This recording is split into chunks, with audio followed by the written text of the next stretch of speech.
Hello दोस्तों, math competition academy में आपका स्वागत है। तो दोस्तों, परसेंटेज टॉपिक की सीरीज में हम आगे बढ़ते हैं और हमारा क्वेश्चन नंबर है 62। तो देखिए 62 को हम कैसे करेंगे।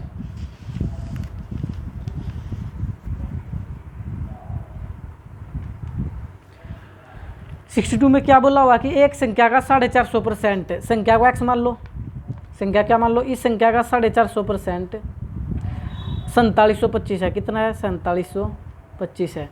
और इस संख्या का भी 80% कितना है, हमसे पूछा गया है। तो पहले x तो निकालो, x 450% का मतलब 450/100 बराबर में 4725। 1 0 से 1 0, 5 पे काट लो, 5 में 45, 5 दूनी 10। अब क्या काम करो, x निकाल लो यहाँ से। 4725 नीचे वाला ऊपर, ऊपर वाला कहाँ चल जाएगा? नीचे, क्योंकि रिलेशन मल्टीप्लाई था। 9 से इसको काट लो, 9 पंजे 45, 2 22, 9 दूनी 18, 4 45, 9 पंजे 45। तो ये आपका आ गया 525 गुणा में 2।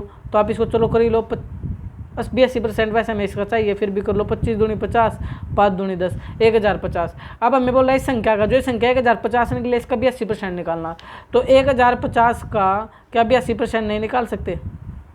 आपको आता है कैसे? 1050 भी 80% का मतलब भी 80/100, ये आपको करना है। 1 0 से क्या काट लो? 1 0। अब क्या काम करोगे? 5 से काट लो, 5 दूनी 10, 5 दूनी 10, 5 एकम 5, 2 से काट लो, 2 चौके 8, 2 एकम 2, 21 एकम 21, मल्टीप्लाई करो, 21 एकम 21, हासिल कितना बचा भाई? 2, और 21 चौके 84, 84 और 1 85, सॉरी 21 एकम 21 हासिल 2, 21 चौक 84 और 2 86, 861। कितना आ जाएगा आप लोग का? 861। आगे चलो क्वेश्चन नंबर 63 पर। 63 दोस्तों हम कर चुके थे, कल वाली जो वीडियो डाली थी उसके अंदर। 64 पर आओ।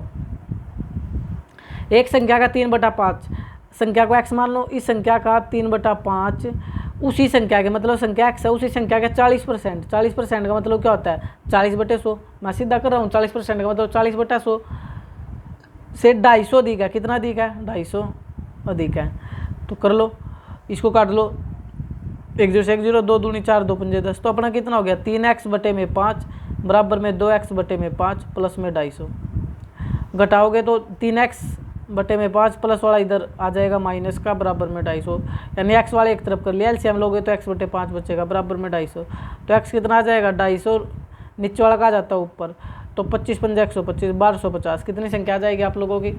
संख्या आ जाएगी 1250। यहाँ देख के नजर नहीं आया था। तो 3x माइनस 2x/5, तो एलसीएम लोगे x/5 बराबर 250, x नीचे वाला ऊपर या भाग वाला चल जाएगा गुणा में, 250 गुणा 5 1250। ठीक है, आगे चले। 64 हो गया।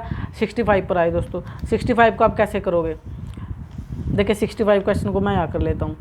65 की अगर मैं बात करूँ, 65 क्वेश्चन की, ये बोल रहा है कि एक शहर की जनसंख्या 45,000 थी। कितनी थी?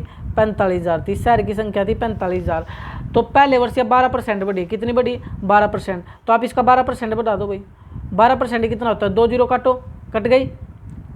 45,000 थी तो एक तो 0 ही आ गई, और 12 पंजे 60, 6 12 चौक 48, 48 और 6 करोगे तो कितना हो जाएगा? 48 और 6 54, 5400। ये तो जो है 12% बढ़ी थी, तो ये 5400 इसमें जोड़ दो आप लोग, तो कितना आ जाएगा? 400। तो सीधा ही आ गया आप लोगों का। और 45 और 5 कितना हो गया? 49। ये 49,400 हो गई। फिर क्या बोल रहा है? यह दूसरे वर्ष संख्या 15% घटी। अब कितनी घटानी है? 15%। 15% ये घटानी है। तो 2 0 तो काट दो, 15% घटाओगे तो 15 चौके 60, 6 15 निम्मे 135, 15 निम्मे 135 और 6 करोगे तो कितना हो जाएगा दोस्तों? 15 निम्मे 135 और 6, 6 और 5 11, 141, 1 हासिल लगा 14, 15 चौके 60, 60 और 14 करोगे तो कितना हो जाएगा? 74। 7410 जो है आप लोगों को घटाना पड़ेगा, क्योंकि ये 15% क्या घटी थी। तो कितना बचेगा? 0, 10 में से 1 गया 9, और भाई 4 में 4 गई 0, और 49 में निकल गया 42, 42 0, 42 0। चलिए दोस्तों, देखिए 45,000 जनसंख्या थी, इसकी 12% आप बढ़ाओगे तो इसका 12% 5400 आ जाएगा। तो 45,000 में 5400 ऐड करो तो आपका कितना आ जाएगा? 50,400। कितना आ जाएगा? 50,400। 50,400 में फिर बोल रहा है कि जनसंख्या 15% घटी है। कितनी घटी है? 15%। इस 50,400 का 15% आप लोग करोगे तो आपका 75-60 आएगा। कितना आएगा? 75-60। तो 50,400 में 75-60 आप घटा दोगे तो आपका कितना आ जाएगा? 42,840। कितना आ जाएगा? 42,840 आपका आंसर आ जाएगा। ठीक है भाई। चले आगे चलते हैं।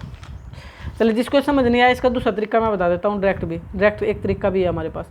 कैसे कर सकते हैं, देखिए जनसंख्या थी 45,000, कितनी थी 45,000, अगले वर्ष या 12% बढ़ी, 12% बढ़ने का मतलब होता है 112/100 कर दो, ठीक है। दूसरे वर्ष या 15% घटी, अब ये जनसंख्या इतनी हो चुकी है, 15% घटने का मतलब है 100 में से 15 घटाओ 85/100, तो जनसंख्या भी इतनी रह गई है। अब आप कैलकुलेशन कर लो तो भी आ जाएगा, 2 0 से 2 0, 1 0 से 1 0, 2 पे काट लो 2 पंजे 10, 2 पंजे 10, 2 छिके 12, 56, 5 पे काट लो 17, 17 पंजे 85। दोस्तों कैलकुलेशन कर लेना, कैलकुलेशन करके आपका 42,840 ही आएगा। अब आपको ये तो समझ आ ही गया होगा। चले आगे चलते हैं। 65 के बाद क्वेश्चन नंबर 66 पर आओ।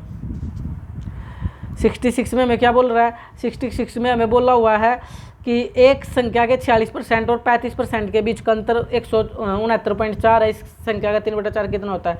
देखिए दोस्तों एक्स मान कर तो मैंने बहुत सारे क्वेश्चन आपको बता दिया, आप इनको डायरेक्ट भी सोल्व कर सकते हैं। कैसे, अंतर दे रखा है 169.4, कितना दे रखा है, अब ऐसे भी आप कर सकते हैं। अंतर 169.4 बटे 40% और 35% में अंतर कितना 11 का, ठीक है। और हमसे क्या पूछा गया है, जो ये इतने परसेंट है, अंतर 11% आ गया, कितना अंतर आ गया 11% आ गया, तो गुणा में क्या करो 100, और इस संख्या कितना निकालना 3/4। अब डायरेक्ट करना चाहिए तो ऐसे भी कर सकते हैं, पॉइंट हटाओगे तो नीचे कितना आ जाएगा 100 आ जाएगा, ये पॉइंट हट चुका है। 1 0 से काट लो 1 0, 2 दूनी 4, 2 पंजे 10, अब इसको 2 से काट लो आप लोग, 2 अट्ठे 16, 2 चौके 8, 14 2 सते 14, 11 से काट लो, 11 सते 77, 7 77, 11 सते 77, 77 गुणा 15 कर लो, 15 सते 135, 15 सते 135, 13 हासिल, 15 सते 135, 135 में भाई 13 जोड़ोगे तो आपका कितना आ जाएगा, देखिए 5 और 3 8, 13 और 1 14, 1485।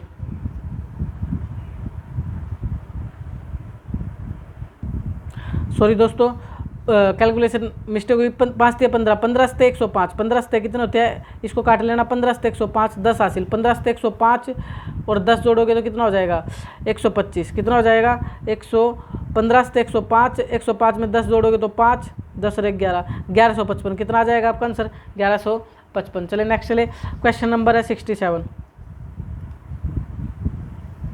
पेट्रोल के दाम में 25% की वृद्धि हो गई, एक कार मालिक अपने पेट्रोल खपत में कितने % की कमी करे ताकि उसके पेट्रोल पर होने वाले व्यय में वृद्धि ना हो। चलो मान लो 100 रुपये का पेट्रोल आता था, फिर काम क्या हुआ 25% की वृद्धि हो गई, 100 पर 25% की वृद्धि का मतलब 25 ही होता है, तो 125 हो गया। अब कह रहा है कि कितने की कमी करे कि पेट्रोल पर कोई वृद्धि ना हो, मतलब पहले 100 रुपये का पेट्रोल लेता था, अब 125 रुपये का हो गया, तो क्या वो कह रहे हैं कि कितनी कमी करे, मतलब दोबारा से वो 100 का ही चाहता है, कितने का चाहता है 100 का ही चाहता है ताकि खर्च ना बढ़े। तो कितने कमी करनी पड़ेगी 25 की कमी करनी पड़ेगी, और ये 125 पर करेगा, किस पर करेगा 125, परसेंटेज के लिए गुणा 100 लगाना, 25 पंजा 125, 5 से काटोगे 20 पंजा 100, तो आंसर आ जाएगा 20%, कितना आ जाएगा 20%, कितना आ जाएगा 20%।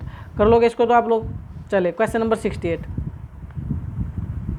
क्वेश्चन नंबर 68 में हमें क्या बोल रहा है, देखिए क्वेश्चन नंबर 68 की अगर मैं बात करूँ आप लोगों के सामने, 68 में हमें बोला हुआ है कि सोने और चांदी के 50 किलोग्राम, सोने और चांदी के 50 ग्राम मिश्र धातु में बाहर की ओर में 80% सोना है। सोने की माला जिसका इस धातु में मिश्रण करने पर 95% सोना हो सके होगी। देखिए पहले तो 50 ग्राम मिश्र धातु है, कितनी है 50 ग्राम मिश्र धातु है। इस 50 ग्राम मिश्र धातु में क्या हो रहा है 80% सोना है, कितना 80% सोना, मतलब 1 0 काट दो, 8 पंजे 40, 40 तो इसमें सोना हो गया, पीछे कितना बच गया भाई, देखिए 50 ग्राम था, 80% सोना, 80% निकालना, 0 काटो 8 पंजे 40, तो ये बच गया 10, ये 80% तो सोना है। चलो मैं इसको यहाँ सोना ही लिख लेता हूँ, ये तो क्या है हमारा सोना है।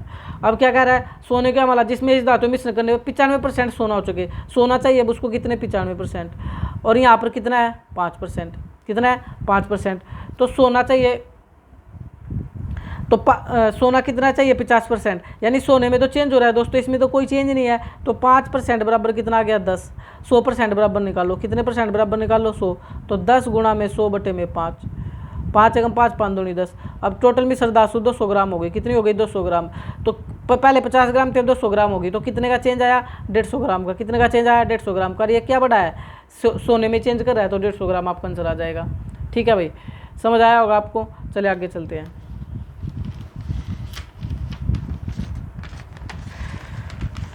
चलिए आपको दोबारा आप इसको देखना चाहिए तो दोबारा एक बार बता देता हूँ कि 50 ग्राम मिश्र धातु है, कितनी दी 50 ग्राम मिश्र धातु में 80% सोना, 80% करोगे तो इसका 40 हो जाएगा, 80%, 40 बचा पीछे कितना 10। अब ये कह रहा है कि सोने का मतलब जिस धातु मिश्रण का 95% सोना चाहिए 95%, तो ये जो अदर दो इसमें धातु थी 5% बची।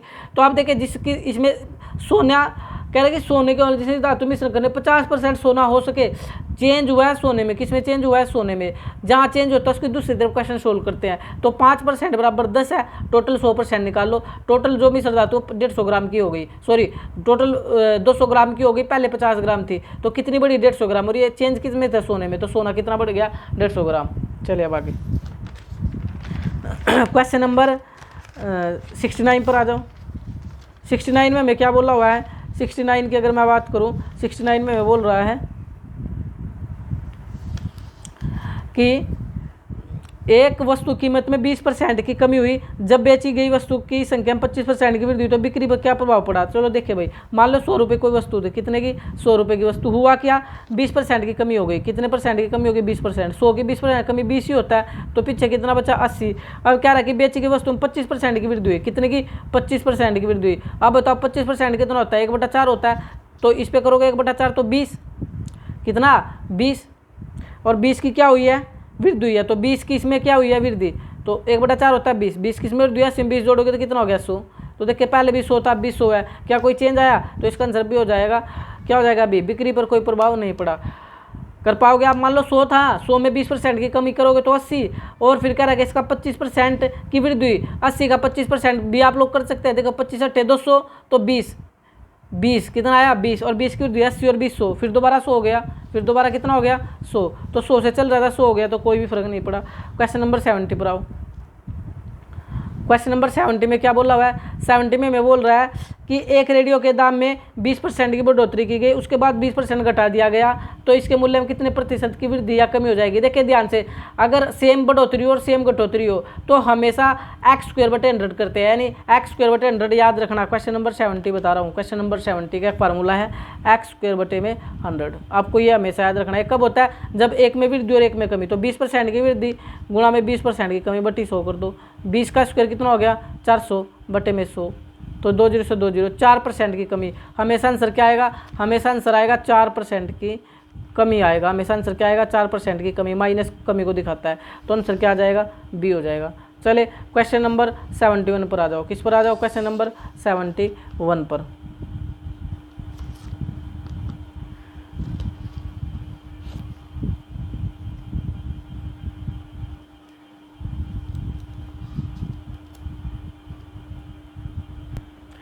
देखिए 71 में मैं क्या बोला हुआ है, 71 क्वेश्चन में मैं बोल रहा है कि चावल के भाव में 40% की वृद्धि हो जाने पर, मान लो पहले 100 रुपये का चावल आता था, अब 40% की अगर वृद्धि आप लोग कर दोगे तो 40 की वृद्धि 100 पर 40% में 40 ही होता है, तो वृद्धि करोगे तो 140 हो गया, कितना हो गया 140। अब कह रहा है कितने प्रतिशत की कमी की जाए ताकि खर्चा ना बढ़े, मतलब 100 का 100 ही रहे, दोबारा वो 100 चाहता है, तो दोस्तों देखे 140 से 100 करने के लिए कितने कमी करनी पड़ेगी 40 की, कितने कमी करनी पड़ेगी 40 की, और ये 40 की कमी किस पर करेगा 140 पर, गुणा में 100 कर दो, 1 0 से 1 0, 2 दूनी 4, 2 से 14, तो आपका कितना आ गया, इसको करोगे तो 200/7, कितना आ जाएगा 200/7। ऑप्शन पर जाओ, करो मत, एक ही ऑप्शन में 7 है तो ए हो जाएगा, करने की आवश्यकता नहीं, ऑप्शन भी देख लिया करो भाई, बटे 7 एक में या बाकी में, तो यही हो गया। आगे चलो 72 पर। 72 में हमें क्या बोला हुआ है, 7 परीक्षाओं में राधा का औसत अंक 56% था, 7 परीक्षा हुई, राधा का औसत अंक कितना था 56%, तो टोटल देख लो कितना हो गया, 6 पंजे 30, 3 7 पंजे 35 और 3 38, 380% हो गया टोटल। अब आगे कह रहा है कि अगली परीक्षा में कितना प्रतिशत अंक प्राप्त करें, कुल प्रतिशत 60 हो जाए, अगली परीक्षा का मतलब 8 हो जाएगी परीक्षाएं, और कितना परसेंट चाहिए 60%, तो देख लो 8 से 48, 480% चाहिए। हमसे आंसर क्या मांग रहा है, इनमें से अगली परीक्षा में कितना प्रतिशत प्राप्त करे, कितना प्राप्त करे, इनका अंतर कर लो, क्या कर लो इनका अंतर, आपका आंसर आ जाएगा भाई। जब आप इन दोनों का अंतर करोगे तो कितना आ जाएगा, परसेंट का परसेंट 0, 8 में 60 गई 0, 100% कितना आ जाएगा आप लोग का। तो दोस्तों 72 का आप एक बार दोबारा देखें, 72 में क्या बोला हुआ है कि 7 परीक्षा में राधा का औसत अंक 56% था, 7 गुणा में 56% आप करोगे तो 7 × 42, 4 7 × 42, 7 पंजे 35 और 4 39, 392% हो जाएगा भाई। और फिर क्या बोला अगली परीक्षा में कितना प्राप्त करें कि कुल एवरेज 60% हो जाए, तो 8, अगली परीक्षा में 8 60%, 8 से घटता 480%। तो थोड़ी मिस्टेक होगी थी, इनका अंतर आप लोग कर ले। अंतर करोगे तो कितना आ जाएगा, 10 में से 2 गया 8, यहाँ कितना बचा 17 में से 9 गया, 17 में से 9 गया 8, 88%। कितना आ जाएगा आप लोगों का भाई 88%, ए आंसर आपका हो जाएगा। ठीक है भाई, बड़ा सिंपल सा क्वेश्चन है, कुछ नहीं करना। देखिए बोल क्या रहा है, 7 परीक्षाओं में 56% है टोटल, निकाल लो। अगली परीक्षा में 8 में 60% टोटल, दोनों का अंतर कर दो, आपका आंसर आ जाएगा 73 पर आ जाए। किस पर आ जाए, 73 पर। 73 में हमें क्या बोला हुआ है, 73 की अगर मैं बात आपके सामने करूँ तो 73 में हमें बोल रहा है कि 2 क्रमागत वर्षों में एक विद्यालय के 100 तथा 75 विद्यार्थी अंतिम परीक्षा में बैठे, इनमें से क्रम से 75% और 60% उत्तीर्ण हुए। 100 विद्यार्थी थे भाई, कितने विद्यार्थी थे 100 में से 75% उत्तीर्ण हुए। कितने 75% उत्तीर्ण हुए, तो आप समझिए तो 75 ही उत्तीर्ण हुए, उत्तीर्ण का मतलब पास हुए। फिर कह रहा है कि 75 विद्यार्थी थे, कितने विद्यार्थी थे 75 विद्यार्थी थे। 75 विद्यार्थी में क्या काम हुआ, 60% उत्तीर्ण हुए। कितने 60% उत्तीर्ण हुए। तो 75 का 60% निकाल लो आप लोग, तो कैसे करोगे, देखो पूरा ही 60 निकाल लो, 2 0 6 पंजे 30, 1 0 मैंने लगा दी भाई, 1 0 6 पंजे 30 3, 7 6 42 और 3 45। तो 60% में 2 0 काट जाते हैं। तो यहाँ पर 5 विद्यार्थी 75 है, यहाँ पर 5 विद्यार्थी 45 है। ठीक है, तो आपको समझ आ गया। अब आपको बोल रहा है कि उत्तीर्ण होने वाले वो एवरेज हमें निकालना है। अब एवरेज निकालना है तो टोटल पास कितने हुए, 75 प्लस में 45, पास तो यही हुए 75 प्लस 45, और टोटल विद्यार्थी कितने थे 175, गुणा में कर दो 100% निकालने के लिए। तो कर दो इसको, 5 और 5 10, 7 और 4 11, 120 बटे में 175 गुणा में 100। तो करोगे किस पे, 25 पे काट लो, 25 चौका 100, 25 7 175, 12 चौका 48, 480 बटे 7। कितना आ जाएगा, 480 बटे 7। ऑप्शन पर जाओ, ऑप्शन में जाने पर हमें पता लग रहा है कि एक ही ऑप्शन है जिसमें 7 पड़ा हुआ, तो ए आंसर हो जाएगा। कितना हो जाएगा ए, चाहे आप करके भी देख सकते हैं। 7 6 42, 7 6 42, 60 70 56, तो 4 बटे 7% ए हो जाएगा। ठीक है भाई, आगे चलते हैं क्वेश्चन नंबर 74 पर।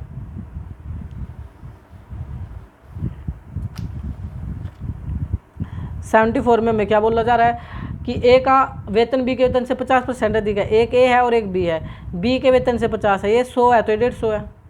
ठीक है, अब कह रहा है बी का वेतन ए से कितने % कम है। तो आपको देखिए कम की बात कर रहा है, तो कम कितना है 50, और कम किससे है 100 से तो ज़्यादा ही है, और 150 से कम है, बटे में 150% निकालने के लिए गुणा 100 करना, 1 0 से 1 0, 5 3 15, तो 100/3 कितना होता है भाई, 100/3 कितना होता है 33 से 1/3%, 33 से 1/3% आपका आंसर हो जाएगा बी। आपको करना क्या है, वास्तव में मैं बताऊं कि ए का वेतन बी के वेतन से 50% कम है। मान लो बी को 100 माना तो 150 हो गया। ये कह रहा है कि बी का वेतन जिसके बारे में पूछा जाता है उसको ऊपर लिखो, बी का वेतन कितना है, बी का वेतन ए के वेतन से कितना कम है, कम क्या दिख रहा है तो इनका कम कर लो पहले, 150 में से कम करोगे तो 50 कम है, और ए से जिसके पास से शब्द हो बटे में लिखते हैं। देखो बी का वेतन ए से जिसके पास से हो, ए की बात हो रहा है, ए कितना है 150, बटे में 150 लिख दो, आपका आंसर निकल जाएगा। आगे चले, अगर हम आगे चले तो क्वेश्चन नंबर हमारा आ जाता है 74 हो गया। 75 पर आओ।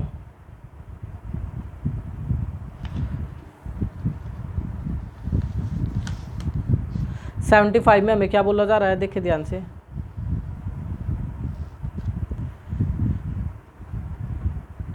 75 में यदि नीता का वेतन पापिया के वेतन से 50 अधिक है, एक नीता और एक पापिया है, पापिया के वेतन से 25% अधिक है तो 125 अधिक है भाई। ठीक है, अब क्या बोल रहा है, पापिया का वेतन नीता के वेतन से कितने % कम होगा, कितने कम होगा 25 ही कम है, और किससे कम है 125 से, गुणा में परसेंट के लिए 100 कर दो, 25 पंजा 125, 5 से काटो 20 पंजा 100, तो कितना आ जाएगा 20%, कितना आ जाएगा 20%। ठीक है, बी आपका हो जाएगा। नेक्स्ट चलो क्वेश्चन नंबर 76 में बोल रहा है एक उम्मीदवार जिसे 30% अंक प्राप्त होते हैं 5 अंकों से फेल हो जाता है, जबकि एक अन्य उम्मीदवार जिसे 40% अंक प्राप्त होते हैं पास होने के लिए आवश्यक न्यूनतम अंकों से 40 अंक अधिक प्राप्त करता है। पास होने के लिए न्यूनतम अंक होंगे, इंपॉर्टेंट क्वेश्चन है।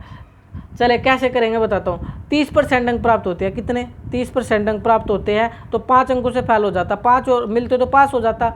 अब एक को 40% अंक मिलते हैं, और ये भी क्या होता है न्यूनतम अंकों से 10 अंक अधिक प्राप्त करता है, मतलब कम भी प्राप्त करता तो भी पास हो जाता, दोनों तरफ पास कर लिया हमने। तो अब करो 5 प्लस में 10 माइनस वाला परसेंटेज एक तरफ कर लो, ये प्लस का माइनस का, तो 15 बराबर में आ गया 10, 15 बराबर में क्या आ गया 10।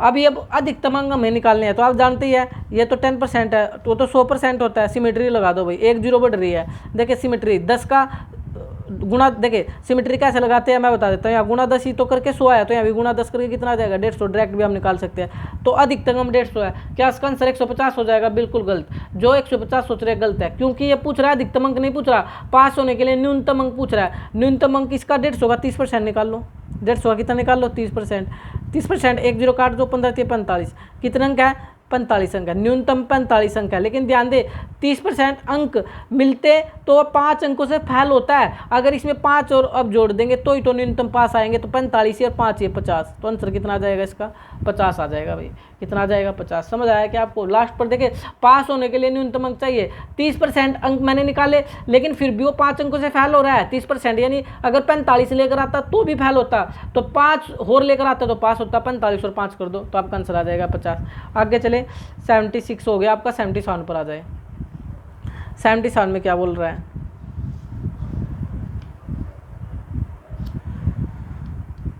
77 में बोला गया है एक पिता अपने 2 पुत्रों को अपने मासिक आय का 1% उसके जेब खर्च के लिए देता है, तो दोनों पुत्रों को मिलाने वाली धनराशि का 80% बड़े लड़कों को मिलता है तथा वह अपने भाग का 80% व्यय कर देता है। यदि वह 20 रुपये प्रति माह की बचत करता है तो पिता की मासिक आय है।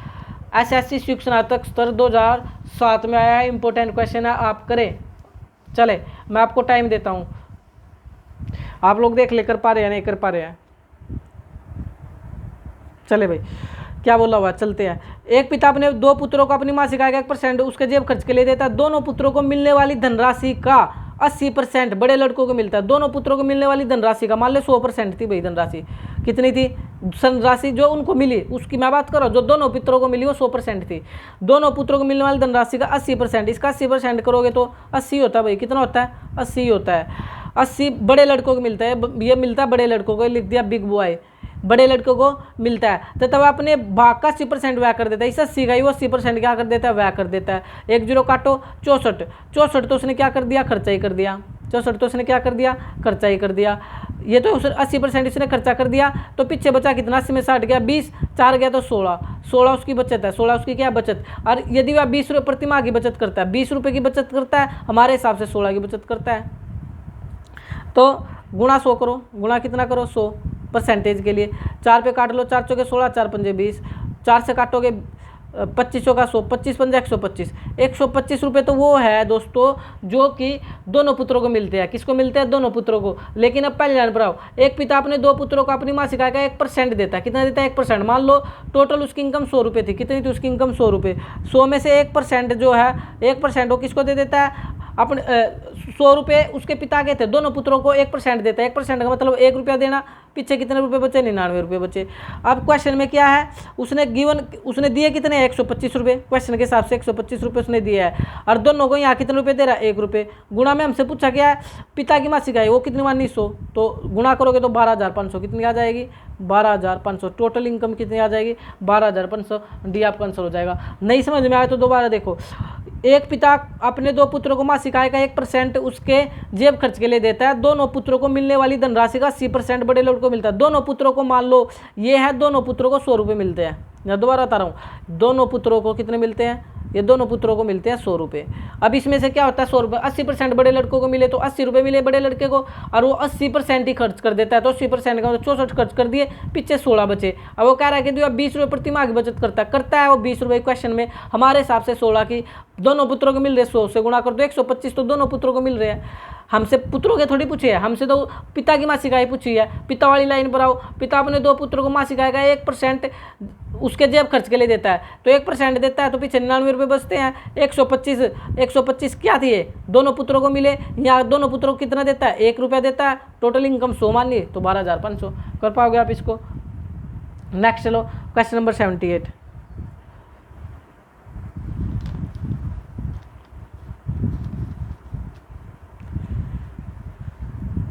78 को मैं यहाँ ले लेता हूँ, हो जाएगा। चले 78 में बोल रहा है 20% अल्कोहल की शक्ति वाले 5 लीटर अल्कोहल पानी के विलेन में 2 लीटर विलेन निकाल लिया जाता है। देखिए अगर 5 लीटर था उसमें 2 लीटर निकाल लिया तो 3 ही लीटर बचा, कितना बचा 3 लीटर, और उसमें 20% अल्कोहल है। 20% का 20/100, 20 से कम 20 पंजे 100, तो 3/5 तो उसमें अल्कोहल बचा। अब ये कह रहा है कि 2 लीटर पानी फिर डाल दिया जाता है। भाई अल्कोहल और नए विलियन में अल्कोहल की शक्ति हमें पूछ रहा है। भाई 3/5 लीटर उसमें अल्कोहल है, 3/5 लीटर अल्कोहल है। टोटल विलियन कितना है? 5 था, उसमें से 2 निकाला फिर 2 डाल दिया तो वो तो 5 ही रह गया। और गुणा में हमसे नए विलियन में अल्कोहल की शक्ति 3/5 थी, गुणा 100 कर दो % निकालने के लिए। तो इसको कैलकुलेशन करोगे तो हम 3/5 गुणा में 5 गुणा में 100, 5 5 25 का 100, 4 3 12% आ जाएगा। कितना आ जाएगा? 12% आपका क्या आ जाएगा? अल्कोहल आ जाएगा। देखिए नहीं आया तो 20% अल्कोहल था। कितना था? 20%। ये देखो 20% था। 3 लीटर क्यों लिखा? क्योंकि 5 लीटर टोटल था, उसमें 2 निकाल लिया, 3 ही बचा, तो 3 में 20% अल्कोहल है, तो 3/5 अल्कोहल है। अब हमें अल्कोहल की तो मात्रा पूछ रहा है, किसकी मात्रा पूछ रहा है? तो जिसकी मात्रा पूछता है तो ऊपर आता है, तो 3/5 तो ऊपर आ गया। टोटल विलियन कितना है? टोटल विलियन टोटल तो 5 का 5 है, पहले 2 निकाला था फिर 2 डाल दिया तो 5 है, % निकालने के लिए गुणा 100, तो 12% आपका आंसर आ जाएगा। कर पाओगे आप इसको? नेक्स्ट चलो क्वेश्चन नंबर 79।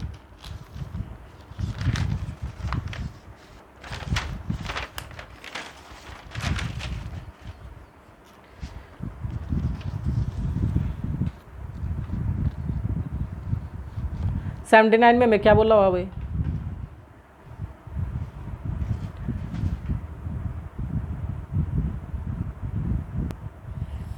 79 की अगर बात करूँ, 79 में मैं बोला हुआ है ए की आय बी से 40% कम है। एक ए है और एक बी है। बी से जिसके पास से उसको पहले मान लो, इस ये 100 है तो 40% मतलब ये 60 है। अब बी क्या है? कि आय से कितने % अधिक है? कितनी अधिक है भाई? 40। किससे अधिक है? 60 से। गुणा में 100 कर दो। 20 दूनी 40, 20 दिया 60, 200/3 कितना आ गया? 200/3। ऑप्शन पर नजर मारो, 3 2 में है, 33 से 1/3 तो 100/3 होता है, तो सी आंसर आ जाएगा 66 से 2/3%। इतना आपको आना भी चाहिए भाई। कर भी लेना, 3 6 18, 20 3 6 18, तो 66 से 2/3% आपका बचेगा। चले दोस्तों, थैंक यू। अगर आपको वीडियो पसंद आ रही तो लाइक शेयर और सब्सक्राइब करना ना भूलें।